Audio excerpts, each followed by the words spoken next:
शिवाय नमस्तुभ्यं।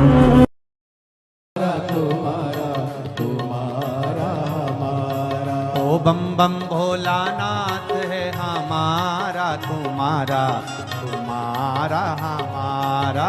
ओ बम बम भोलेनाथ है हमारा तुम्हारा, तुम्हारा हमारा। ओ जय भोला भंडारी गौरा के त्रिपुरारी। ओ जय भोला भंडारी गौरा के त्रिपुरारी। ओ रखियो लाज हमारी गौरा के त्रिपुरारी। ओ रखियो लाज हमारी गौरा के त्रिपुरारी। ओ रखियो लाज हमारी गौरा के त्रिपुरारी। ओ रखियो लाज हमारी गौरा के त्रिपुरारी। मन की इच्छा पूर्ण हो तो हो उद्धार हमारा।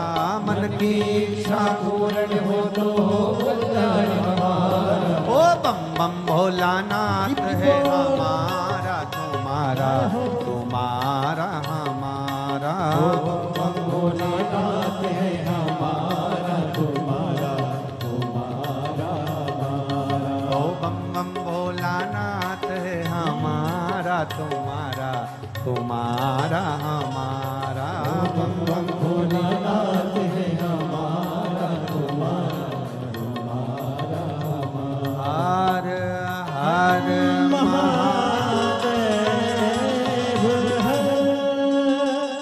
अपने स्थान पर बैठकर भगवान शिव जी से अपने मन की बात कहेंगे। जहां जगह मिले, जितने लोग खड़े हों, चाहे कार्यकर्ता हों, सेवादार हों, भाव से जगह मिल जाए, वहां बैठकर भगवान देवादिदेव महादेव से अपने हृदय की बात, भाव से प्रार्थना। अधिक मास और श्रावण के महीने का ये मिलन, तब शिव महापुराण की कथा भगवान देवादिदेव महादेव की कृपा से आप और हमको मिली है। दिल से भगवान शिव से भाव से प्रार्थना करें। जिसको मूल मंत्र का स्मरण हो, वो अपने मुख से भगवान शंकर के मंत्र को बोलकर अपने हृदय की बात भगवान शिव से अवश्य कहें।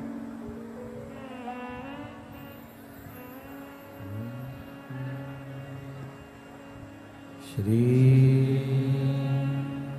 शिवाय नमस्तुभ्यं। श्री शिवाय नमस्तुभ्यं। श्री शिवाय नमस्तुभ्यं। श्री शिवाय नमस्तुभ्यं। श्री शिवाय नमस्तुभ्यं। भोला सब दुख काटो मारा।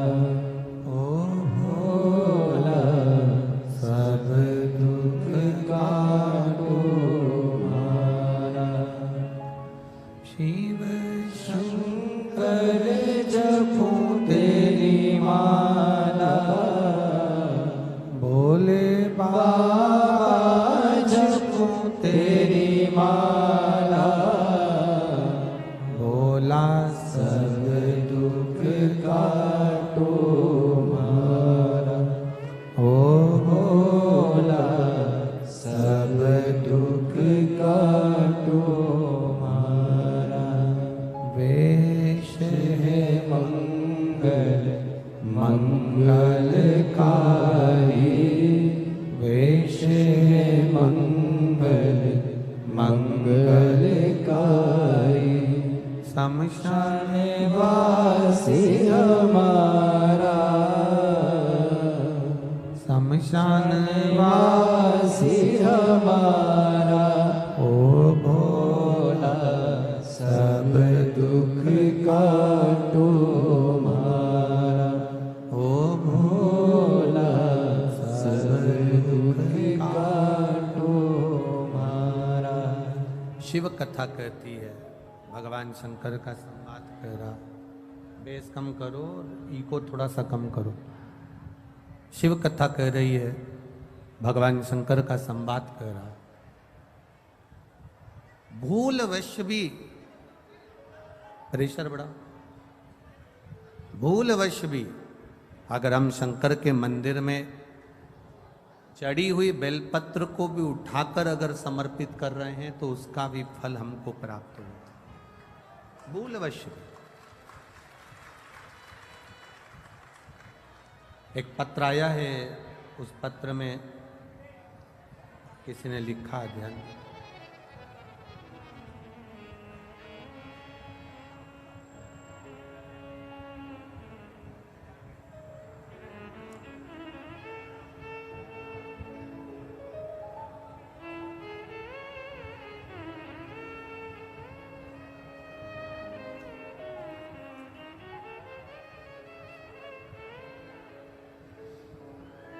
मेरा नाम श्वेता गौड़ है, मैं सोंगरा अलीगढ़ की रहने वाली हूँ।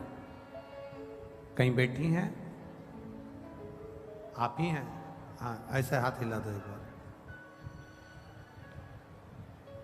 खड़े रहिए, एक बार हाथ हिला दो खड़े होकर। बच्चे आए हैं साथ में?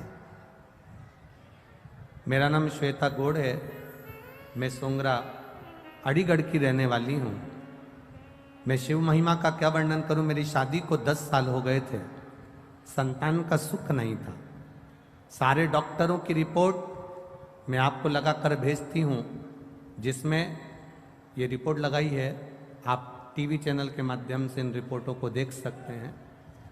सारी डॉक्टरों की रिपोर्ट लगाई है, जिसमें डॉक्टरों ने कह दिया था इनको औलाद संतान का सुख नहीं होगा, संतान प्राप्त नहीं होगी। सारे डॉक्टरों की रिपोर्ट लगाकर भेज रही हूँ, संतान का सुख नहीं था। 10 साल में सारे डॉक्टरों का इलाज करवाया पर संतान का सुख नहीं है। तब किसी के कहने पर मैंने आपकी शिव पुराण की कथा सुनना चालू करी और पूरे टीवी के सामने आसन बिछाकर 3 घंटे तक आपकी पूरी कथा सुनी और बाबा से टीवी के सामने ही भगवान से निवेदन किया, बाबा मेरी गोदी जरूर भरना, डॉक्टर के हिसाब से मुझे संतान नहीं हो सकती, आप कृपा करना। आपने कथा में आंकड़े की जड़ का प्रयोग बताया, मैंने वो प्रयोग करा और प्रयोग करने के ठीक 3 महीने का आप बोलते हो पर समय तो निकल गया था, पर 4 से 5 महीने में मेरा गर्भ ठहर गया और बाबा की कृपा से मैं गर्भवती हो गई। पर मैं आपको क्या बताऊं गुरुदेव, बच्चा लाए हो साथ में? लिया लिया लिया।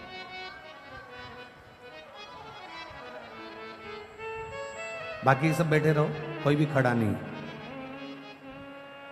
डॉक्टर ने 5वें महीने में अल्ट्रासाउंड कराया और अल्ट्रासाउंड कराने पर डॉक्टर ने कह दिया ये बच्चा आप ना रखिए, क्योंकि इस बच्चे की रीढ़ की हड्डी नहीं है, इस बच्चे की रीढ़ की हड्डी नहीं है, ये बच्चा जन्म लेने के ठीक 4-5 दिन में मर जाएगा, इस बच्चे को मत रखिए, इसकी रीढ़ की हड्डी नहीं। हमने दूसरी जगह अल्ट्रासाउंड कराया, वहाँ पर भी यही बोला गया। उसकी भी रिपोर्ट मैंने फाइल में लगाई है, जिसमें बच्चे की रीढ़ की हड्डी नहीं है, ये डॉक्टर कहें। तब हम बाबा के मंदिर जाना चालू कर दिए। हमें पूरे मोहल्ले के लोग कहते रहे कि गर्भवती नारी को शंकर के मंदिर नहीं जाना चाहिए या शिव जी को जल नहीं चढ़ाना चाहिए, पर आपकी कथा में सुना था कि शंकर को गर्भवती नारी भी जल चढ़ा सकती है और उसका आचमन कर सकती है। मेरे गर्भ में जो बच्चा है उसकी रीढ़ की हड्डी नहीं, ऐसा बोला गया था। मैंने जल चढ़ाना प्रारंभ करा, उस पानी को पीना चालू करा, एक बेलपत्र को खाना चालू करा और सीहोर भेजा, वहां से रुद्राक्ष बुलवाया, उसका जल शिव जी को चढ़ाकर पीना चालू करा। तब बाबा की कृपा से वापिस मेरे गर्भ में जो बच्चा था, जन्म लेने के बाद उस बच्चे का फिर जांच हुई तो बाबा की कृपा से मेरा बच्चा स्वस्थ है, उसकी रीढ़ की भी हड्डी है और बाबा ने कृपा करी है। मैं उसको लेकर सोंगरा अलीगढ़ से मैं इस बच्चे को लेकर आई हूं, केवल आपके भरोसे। आज मेरी बच्चे को आप आशीर्वाद दीजिएगा, जो 11 मई 2023 को हुआ है। 10 साल के बाद मेरे बाबा ने मुझे खुशियां दी है। एक भजन की लाइन अच्छी लिखी है।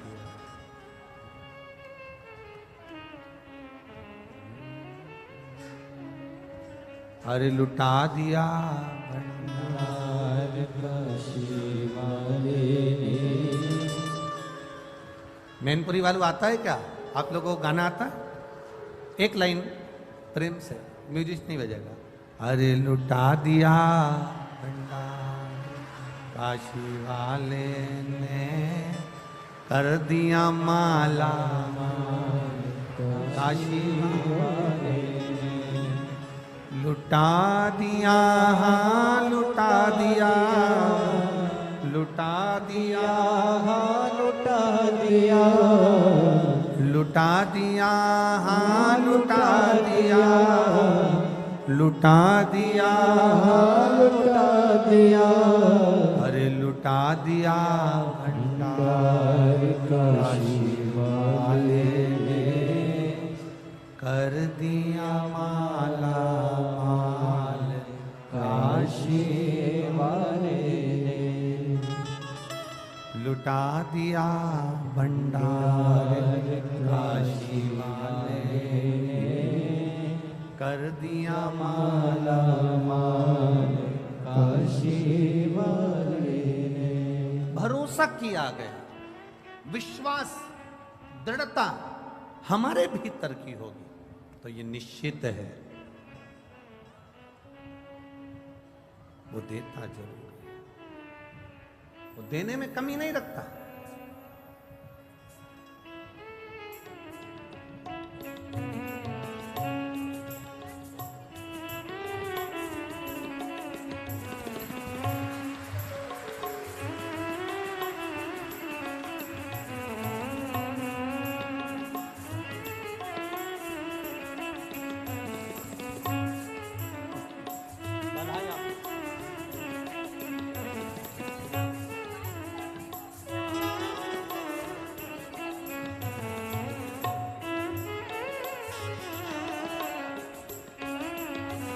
ये जो इस बच्चे का बहन जी का भतीजा है, इस भतीजे का भी ट्यूमर हो गया था, पर बाबा की कृपा से आज ये बच्चा, कृपा से, शिव कृपा से, बाबा की कृपा से, ट्यूमर होने के बाद भी बाबा ने इसको बचा कर रखा है। यही शिव तत्व की प्राप्ति। बहुत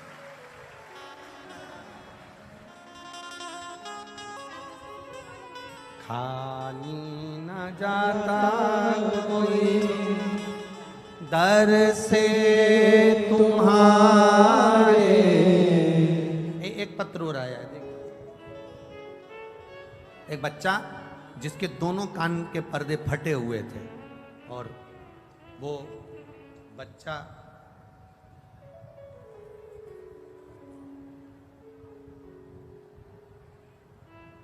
कहाँ बैठा है? कोई पत्र ढूंढना पड़ेगा। वो बच्चा कहाँ है जिसके कान के पर्दे फटे हुए हैं दोनों, और डॉक्टर ने कहा था कि ऑपरेशन होगा और वो ऑपरेशन भी 18 साल की आयु में होगा, अभी नहीं होगा। कहीं बैठा है क्या? कहीं बैठा हो तो हाथ हिला देना बाबू। कहीं बैठा है? डॉक्टर, उसका पत्र ढूंढना पड़ेगा हमको। देखो 18 साल की आयु में डॉक्टर ने कहा था इसके कान के ऑपरेशन होगा, इसके पर्दे फट गए, सुनाई नहीं देता था और कान के पर्दे पूरे फटे हुए थे। इस बच्चे ने शिव जी के मंदिर में 1 लोटा जल चढ़ाना चालू करा। इस बच्चे का नाम है प्रणव मिश्रा, उम्र 13 वर्ष, 81, मंडल विहार, बरेली, उत्तर प्रदेश से आया है। जिसका मोबाइल नंबर ही है। कहीं बच्चा बैठा है क्या?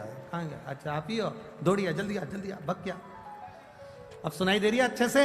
हाँ भग गया, भग गया, भग गया। आजा।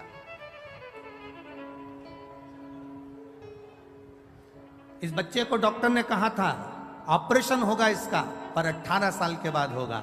मेरी उम्र 13 साल की है गुरुदेव, डॉक्टर के हिसाब से मेरे पर्दे कभी ठीक नहीं होंगे, ऑपरेशन होगा तब होंगे। मैंने भी जल चढ़ाना प्रारंभ करा। 1 लोटा जल बाबा को चढ़ाता, वही पानी शंकर जी के सामने पी लेता और बाबा के गले लग कर आ जाता। मेरे कान के पर्दे डॉक्टर ने कहा पूरे अच्छे हो गए, उसका छेद समाप्त हो गया और मैंने सुनना चालू कर दिया।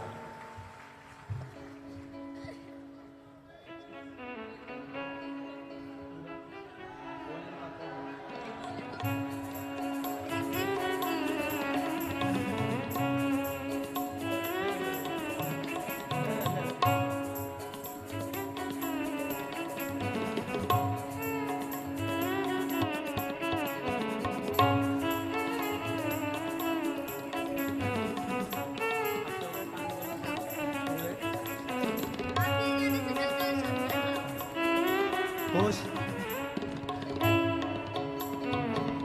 खाली न जाता कोई दर से तुम्हारे मैं भी खड़ा हो हूँ नंदी माहे पसारे अपने हृदय से लगा लगा लो कि राजा रहा हो उठा लो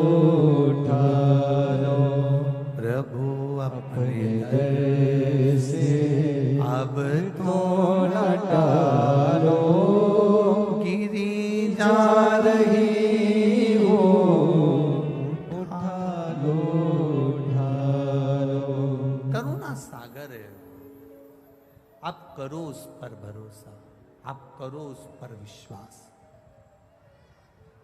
और जब हम विश्वास पूर्ण करते हैं, भरोसा पूर्ण करते हैं, तब शिव मिलता जरूर है, मिलता।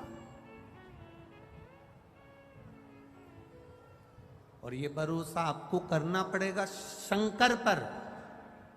सियोर वाले महाराज से कोई मतलब मत रखना, सियोर वाले मिश्रा जी से कोई मतलब नहीं। आपका मतलब होना चाहिए शंकर जी से और शंकर जी का आपसे। हम तो कथा कर कर चले जाते हैं, आप शिव की भक्ति में जब रमेंगे, कथा के पंडाल, हम फिर कह दें, ये पंडाल नहीं है कथा का, ये कथा का पंडाल नहीं है। हम तो ये कहेंगे कि ये जैसे जैसे एक फ्रीज होता है और फ्रीज में दूध रख दो सड़ता नहीं है, थोड़ा डीले कम करो, दूध रख दो सड़ता नहीं है, फल रख दो बेकार नहीं होता, सब्जी रख दो बेकार नहीं होती, उसी तरह ये कथा का पंडाल नहीं, एक फ्रीज है जो इसके अंदर जाकर बैठ जाता है, वो संसार में कभी सड़ता नहीं है, परेशान नहीं हो सकता है। आप जल चढ़ाने जाते होगे, पशुपति व्रत भी आप करते होगे, आवाज ठीक नहीं लग रही है बाबा, पशुपति व्रत भी आप करते होगे, जल चढ़ाने भी जाते होगे। हो सकता है थोड़ा समय लग जाए, हो सकता है थोड़ी देरी हो जाए, हो सकता है समय लग जाए, पर महाराज फाइल अगर मोटी होती है तो थोड़ा सा उसको दबाने में समय लग सकता है। फाइल अगर मोटी है तो उसको दबाने में समय लग सकता है, पर बाबा दुख काटता जो काटेगा। शिव कथा करे, उस जुआरी ने मिट्टी में, रेत में सने हुए फूल को, मिट्टी में सने हुए पुष्प को, मिट्टी में सने हुए उस गजरे को, मिट्टी में सने हुए उस बीड़े को, तंबुल को, पान को भगवान के ऊपर फेंक दिया था, भगवान को दे दिया था। और वो लेखनी में लिखा गया कि इसने भले अगर नशे में था तो फेंक देता, तो गटर में फेंकता, नाली में फेंकता, कहीं दूसरी जगह ले जाकर फेंकता। पर उसने फेंका तो देवाधिदेव महादेव के चरणों में फेंका, शिव जी के पास, भगवान शंकर के पावन चरणों में फेंका। करो आराधना। देवराज नाम का ब्राह्मण जो कभी शिवालय नहीं गया, कभी शंकर के दरवाजे नहीं गया, कभी शंकर के द्वार नहीं गया, कभी शिव तत्व को उसने जाना नहीं, कभी शंकर जी के द्वार नहीं गया, शंकर जी की चौखट पर नहीं गया। पहली बार चोरी का सामान ले जाते चोरी के सामान को लेकर शिवालय में पहुंच गया, क्योंकि शरीर में कष्ट था। शिव ने साथ लिया, भगवान देवाधिदेव महादेव ने साथ लिया। एक कोई वक्ता बैठकर कथा का रसतत्व ग्रहण करा रहे थे, ये भी वहीं बैठा हुआ था।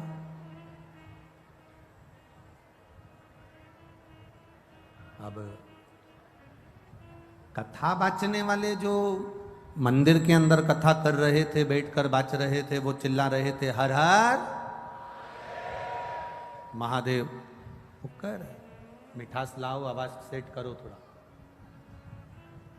वो हर हर महादेव चिल्ला रहे हैं,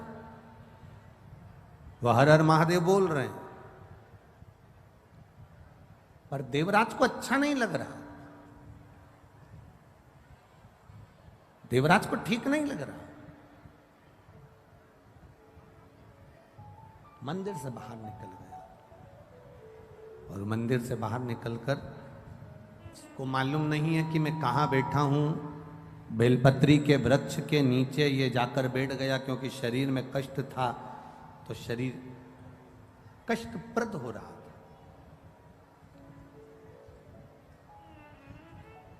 बैठ गया, प्राण छूट गए। वो एक भजन पहले आप लोग गाया करती थी माताएं, इतना तो करना स्वामी जब प्राण तन से निकले, गोविंद नाम लेकर प्राण तन से निकले। ये आप गुनगुनाया करते थे, आप बोला करते थे।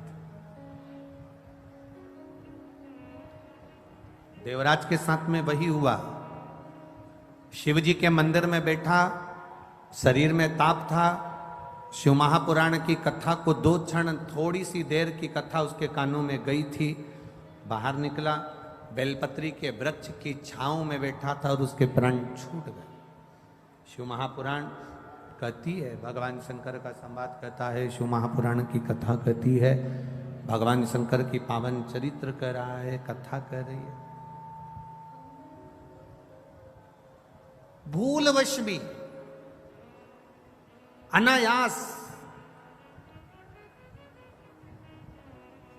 चलते चलते भी अगर हम शंकर जी के मंदिर के सामने से निकल गए, चलते चलते भी बेलपत्री के वृक्ष की छांव के नीचे से निकल कर भी अगर हम चले गए, शिव महापुराण की कथा कहती है, जिस कामना से हम गए हैं बाबा हमारी वो कामना पूर्ण कर ही देता है।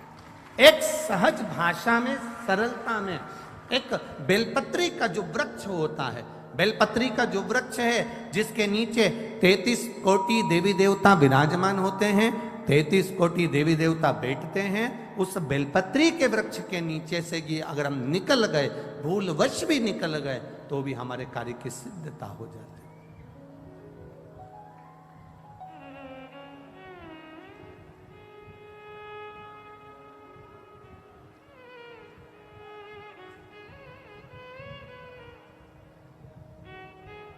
देखिए,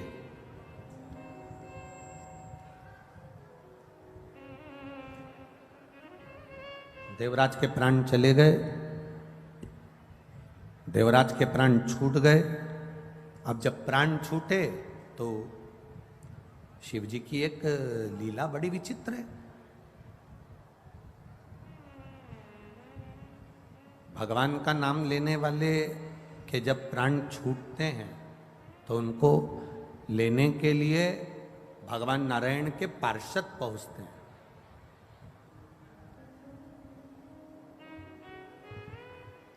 भगवान नारायण के पार्षद पहुंचते हैं, पर शंकर के मंदिर में एक लोटा जल चढ़ाने वाला, शिव जी का गुणगान करने वाला, त्रिपुंड लगाने वाला, गले में रुद्राक्ष धारण करने वाला, शिव कथा में अपने जीवन को रमाने वाला, शंकर के मंदिर के आसपास में भी अगर हमारा निवास है और हम वहां से रोज निकल कर जाते हैं, तो शिव तत्व को जानने वाला, त्रिपुंड लगाने वाला, रुद्राक्ष धारण करने वाला, शंकर के नाम का उच्चारण करने वाला, शंकर का गुणगान करने वाला जब प्राणों को छोड़ता है तो उसको लेने के लिए भगवान के पार्षद नहीं आते, उसको लेने के लिए यम के दूत नहीं आते, उसको लेने के लिए स्वयं देव अधिदेव महादेव नंदी लेकर आते, स्वयं नंदी लेकर।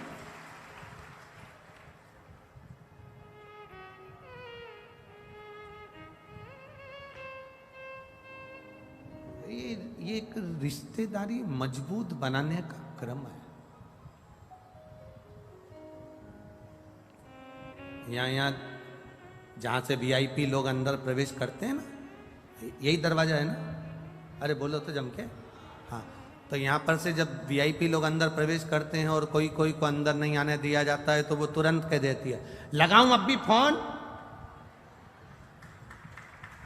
अब भी फोन लगाऊं क्या?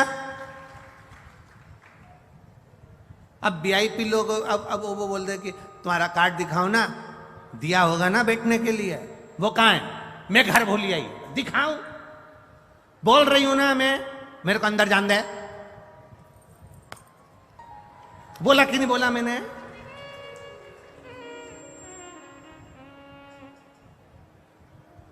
लगाऊं फोन अब भी हाल? एक जरा सा फोन उसको दरवाजे से अंदर कर दिया, तो एक जरा सा श्री शिवाय नमस्तुभ्यम तुम्हें भी बैकुंठ के अंदर कर दिया। एक बार बस, जितने तुम कथा सुन रहे हो ना, जितने आस्था चैनल पर कथा सुन रहे हो, जितने फेसबुक यूट्यूब पर कथा सुन रहे हो, और जितने पंडाल में बैठकर कथा सुन रहे हो ना, तुम कोई हल्के फुल्के नहीं हो। इनकी पहचान किसी नेता, मंत्री, संतरी, कलंतरी, प्रशासन आदि से होगी। तुम्हारी पहचान तो डायरेक्ट है, डायरेक्ट। काहे की चिंता कर? यहां भले तुम आगे नहीं बैठ पाओ, पर पक्का वहां तुम आगे ही मिलोगे, निश्चित है। तुम्हारी भक्ति, तुम्हारा विश्वास, तुम्हारी दृढ़ता, तुम्हारा भरोसा, तुम यहाँ अगर कथा में आए हो ना, तो ये किसी दूसरे के भरोसे नहीं। भोलेनाथ दया करना, हम तेरे भरोसे, मैं तेरे भरोसे। आप किसी और के भरोसे पर नहीं, आप शिव के भरोसे पर जीना चालू करो। आप शंकर के आश्रित होकर जीना चालू।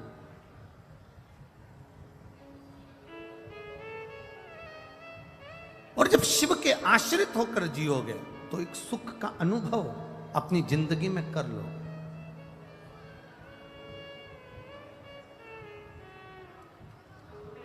देवराज को लेने के लिए भगवान शंकर अपना नंदी लेकर आए। नंदी पर से मेरे भोलेनाथ जी नीचे उतर गए, नंदी पर देवराज को बिठाने लगे।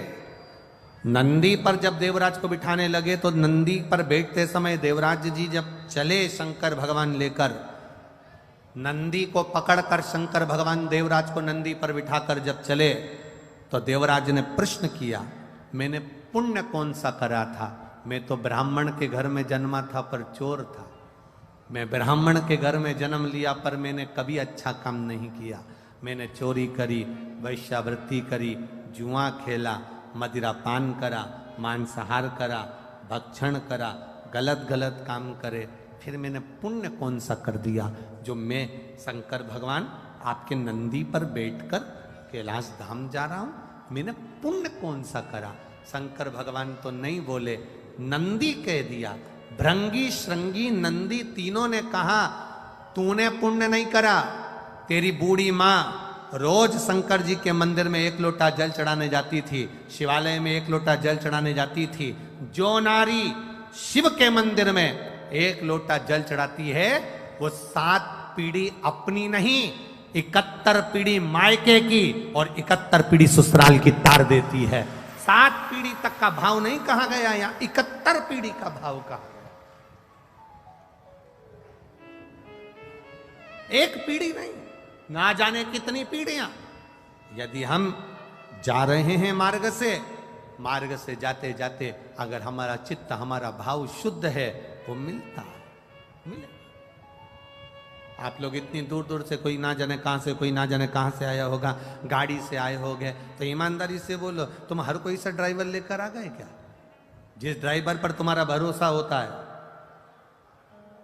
जो ड्राइवर समय पर पहुंचा दे, जिस ड्राइवर ने रास्ता देखा हो, जिस ड्राइवर को अच्छे से गाड़ी आती हो, पंचर मंचर हो जाए तो सुधार दे, गाड़ी गड़बड़ हो तो संवार ले, ऐसे ड्राइवर को साथ लेकर चलती हो। बोलो सही है कि गलत है?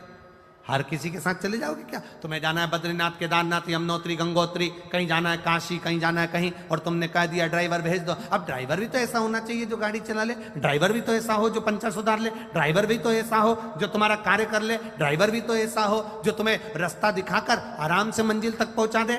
तो गाड़ी पर बैठने से पहले ड्राइवर कौन है ये देखा जाता है कि हमें लेकर कौन जा रहा है। उसी तरह संसार सागर में चलते चलते चलते चलते हमें ये देखा जाता है कि हम आखिरी में अपनी मंजिल तक, ड्राइवर अगर सही होगा तो मंजिल तक पहुंचने में देरी नहीं लगेगी, हम वहां तक पहुंच जाएंगे।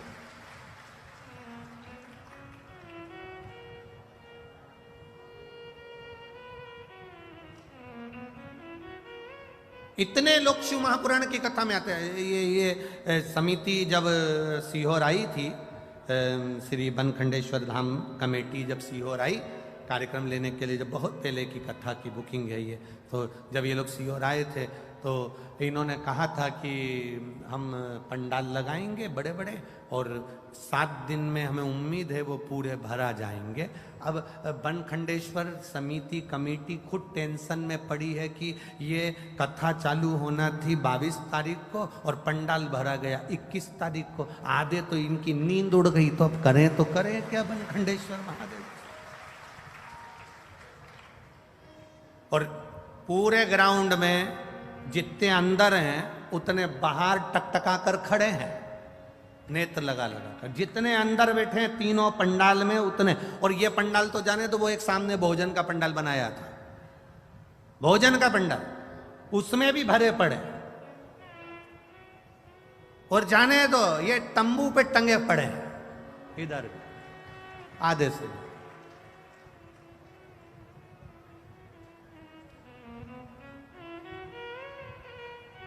अब बनखंडेश्वर धाम कमेटी को निवेदन है कल पंडाल की व्यवस्था बढ़ाएं जिससे भक्तों को बैठने में तकलीफ ना हो, जिससे ज्यादा से ज्यादा लोग आराम से बैठ सकें, भक्ति के बल बढ़े।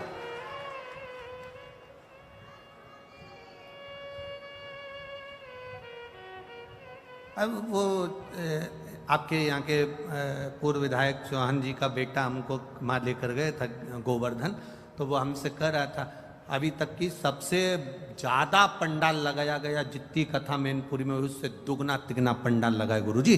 7 दिन में देखना तिगना पंडाल चुगना पंडाल लगाया अभी तक की कथा का। अब चौहान जी से कहेंगे अब कल की फिर तैयारी करो, अभी कल की फिर तैयारी।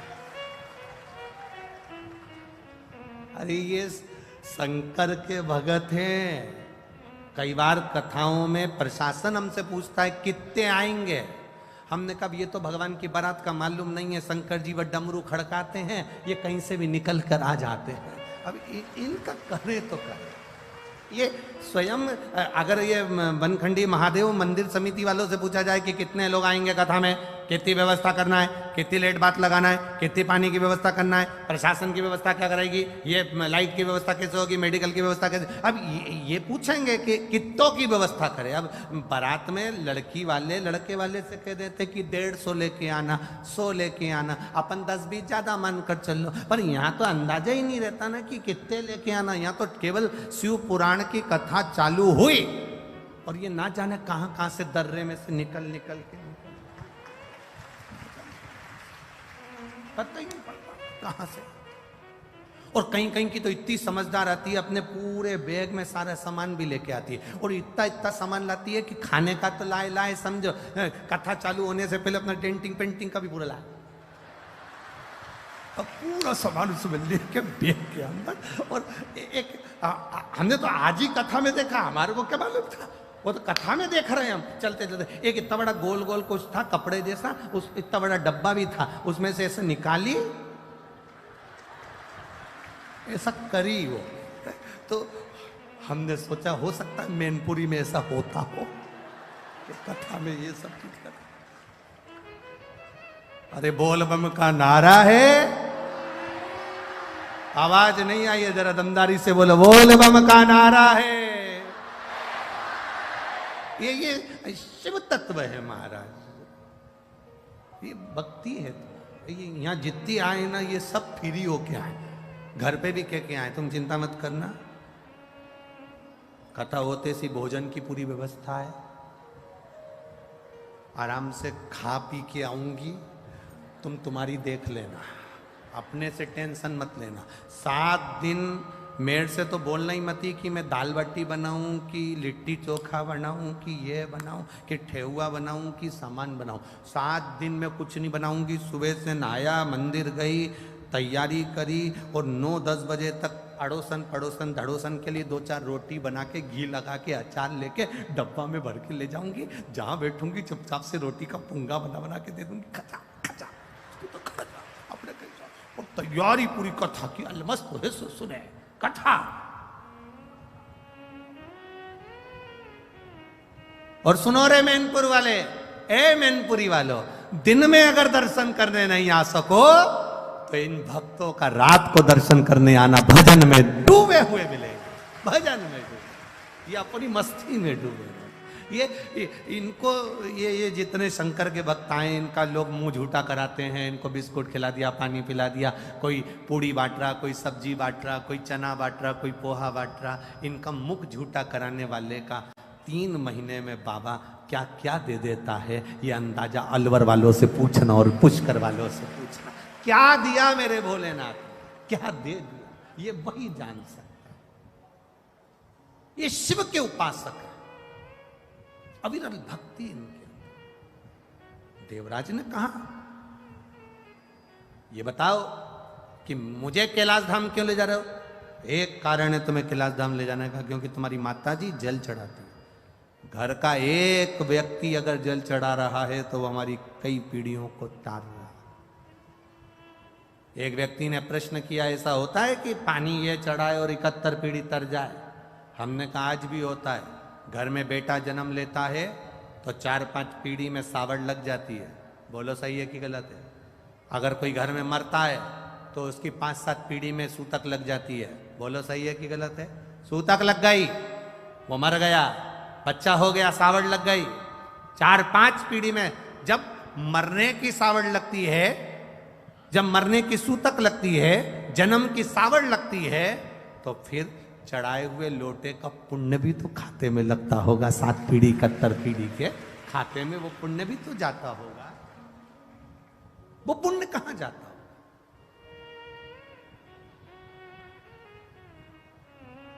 ये पुण्य हमारे खाते का, ये हमारी भक्ति का। आप तो करो शिव की आराधना, आप करो देवादिदेव महादेव की आराधना, फल मिलेगा। इस कथा का नाम है तपशु महापुराण की कथा। तप का बल बढ़ता है तो शिव तत्व प्राप्त होता है। तेरे मंदिर में आना मेरा काम है, मेरी बिगड़ी बनाना तेरा काम है। तुम उसके दरवाजे तक जाते रहोगे, जाते रहोगे, जाते रहोगे, वो हाथ पकड़ लेता, वो हाथ पकड़ेगा।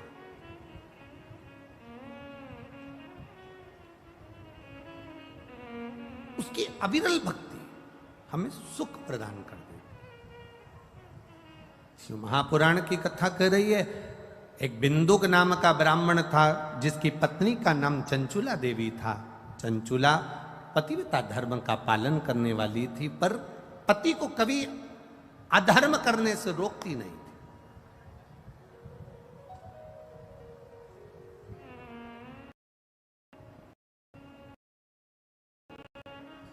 धर्म पत्नी, पति अगर कर्जे में डूबा है और उसके मन में आ रहा है कि आता है कि मैं ये कर लूंगा, धर्म पत्नी होगी तो बल दे देगी। धर्म पत्नी होगी तो कह देगी कोई मरने की जरूरत नहीं है, फालतू इधर उधर जाने की जरूरत नहीं है, टेंशन मत लो, सब अच्छा होगा, भोलेनाथ जी बैठा है, सब करेगा। धर्म पत्नी में और पत्नी में जमीन और आसमान का अंतर होता है। धर्म पत्नी और पत्नी जमीन और आसमान का अंतर है। धर्म पत्नी पति को धर्म के पथ पर ले जाती है। धर्म पत्नी पति को शिव महापुराण की कथा तक 7 दिन में से 1 दिन लेकर आ ही जाती है, और धर्म पत्नी अपने पति को मंदिर तक पहुंचा देती। धर्म पत्नी अपने पति को मंदिर तक पहुंचा देती। कमाकर कौन ला रहा है? पति। दुकान पर कौन बैठ रहा है? पति। नौकरी कौन कर रहा है? पति। व्यापार कौन कर रहा है? पति। जॉब कौन कर रहा है? पति। पत्नी घर के अंदर है, पति नौकरी करेगा, जॉब करेगा, काम करेगा, व्यापार करेगा, व्यवसाय करेगा। अगर उसको घर चलाना है, अगर उसको परिवार चलाना है, उसको अपना परिवार चलाना है, पत्नी बच्चों को, माता पिता को, आदिक परिवार को उसको आगे बढ़ाना है, तो ऐसा कोई पति नहीं होगा जो झूठ नहीं बोलेगा, जो बेईमानी नहीं करेगा, जो प्रपंच नहीं करेगा, जो झूठ प्रपंच ना करता। ऐसा कोई पति नहीं हो सकता। दुकान पर बैठेगा तो 1 रुपए की चीज 3 रुपए में, 2 रुपए में बढ़ाकर 4 रुपए में बढ़ा कर देगा। नौकरी करेगा तो भी 1-2 रुपया कहीं ना कहीं से कमाने का सोचेगा ही सर। ऐसा कोई नहीं संसार में। पति को अपना घर चलाना है, अपना परिवार चलाना है, अपनी पत्नी, अपने बच्चों को अच्छा रखना है, तो उसको कहीं ना कहीं से झूठ बोलना ही पड़ेगा। हम अगर आपसे कह दें कि आप अपने पति से कहो कि झूठ नहीं बोलो, तो तुम्हारा पति हमारी कहना नहीं मानेगा। हम आपसे इतना कहते हैं कि वो उसका काम है व्यापार करना, उसका काम है सर्विस करना, उसका काम है नौकरी करना, उसका काम है घर को संभालना, उसका काम है घर में कोई भूखा ना सोए, उसकी व्यवस्था पति को करना पड़ती है। तो धर्म पत्नी का फर्ज है कि पति के हाथ में 1 लोटा जल भर कर दे और कहे शंकर जी के मंदिर तक जाओ। क्यों? क्योंकि ये जो तुम झूठ बोलते हो, तुम कमा कर लाते हो, तुम्हारी कमाई का भोग, तुम जो कमा कर लाते हो, तुम जैसे कमा कर लाते हो, उस कमाई का भोग तुम्हारी पत्नी भी भोगेगी, तुम्हारे बच्चे भी भोगेंगे, तुम्हारे माता पिता भी भोगेंगे, तुम्हारी बहन भी भोगेगी, तुम्हारा भाई भी भोगेगा, तुम्हारा परिवार भी भोगेगा। तुमने जो कमाया उसका भोग तुम्हारा पूरा परिवार भोगता है।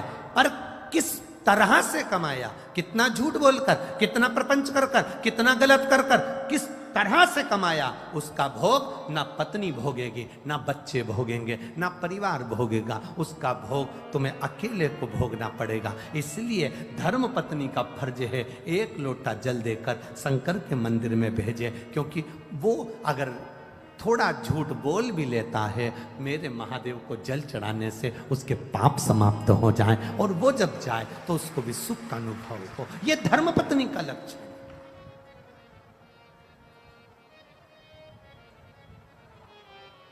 सात दिन में 1 दिन अपने पति को कहे, कथा चल रही है चलो, अरे इतनी जनता आ रही है, दुकान व्यापार व्यवसाय सब देखना पड़ेगा, जिंदगी पड़ी है कमाने के लिए, चलो एक बार हमने यही कथा इंदौर में बाज दी और इंदौर में हमने कहा कि अपने पति को अगर यहाँ कथा सुनने नहीं आता तो अपने पति को घर पे कथा सुनाओ। जितनी देर तुम यहाँ सुन के जाओ उतनी देर अपने बेरू को सुनाओ, घर जाके बोलो। अब एक नई नवेली बहू थी, शादी के केवल 8 महीने हुए थे और वो भी कथा में आके बैठ गई थी और उसने कथा सुन ली और वो भी घर पर जाकर कथा सुनाने लगी। चौथे दिन की कथा थी और उसका पति कथा में आ गया। उसने लेटर लिखा और कथा में उसका पति आया। उसने कहा मेरा पति आज कथा में आया है, जिंदगी भर नहीं आया, वो उस प्रणाम करना चाहता है, वो कह रहा है मुझे बेलपत्री चाहिए। कथा सुनकर वो प्रसन्न है। हमने कहा भेजो उसको, बुलाया। हमने उससे पूछा पति से, तो 3 दिन कथा में नहीं आया, आज चौथे दिन कथा में कैसे आया? उस पति ने कहा गुरुजी ईमानदारी से बोलो। मैंने कहा बोल। वो बोला रात्रि में 9 बजे से 12 बजे तक सुनने से अच्छा है दिन में 2 बजे से 5 बजे तक सुन। ओम नमः शिवाय। जो लोग चैनल पे नए हैं कृपया करके इस चैनल को सब्सक्राइब कर ले और बेल आइकॉन को प्रेस कर दे ताकि आपको नेक्स्ट वीडियो की नोटिफिकेशन मिलती रहे।